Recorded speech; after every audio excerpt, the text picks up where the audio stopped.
வணக்கம். தினதரணி செய்திகள். நெல்லை மாவட்டம் நெல்லை டவுனில் வைத்து திமுக சார்பாக நீட் தேர்வை எதிர்த்து மனித சங்கிலி போராட்டம் நடைபெற்றது. இது குறித்து திமுக பிரதிநிதி ரவி நம்மிடம் கூறியதாவது: மத்திய அரசு வலுக்கட்டாயமாக தமிழக மாணவர்கள் மீது நீட் தேர்வை திணிக்கிறது. இதனால் ஸ்டேட் போர்டில் படித்தவங்க டாக்டராகவோ ஒரு பெரிய இதுக்கோ வர முடியாத நிலைமை இருக்குது. இதுக்கு மாநில அரசும் துணை போகுது. திமுக கூட்டணி சார்பில்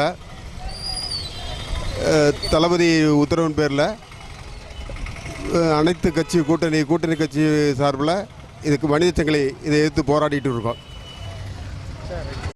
இந்திய கம்யூனிஸ்ட் கட்சியின் மாவட்ட செயலாளர் காசி விஸ்வநாதன் நம்மிடம் கூறியதாவது: நீட் தேர்வை ரத்து செய்ய வேண்டும் என்பதை வலியுறுத்தி இன்றைய தினம் அனைத்து கட்சியினுடைய மனித சங்கிலி போராட்டம் நடைபெற்று கொண்டிருக்கின்றது.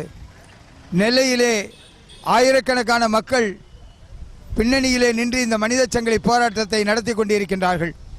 மத்திய மோடி அரசுக்கு துணை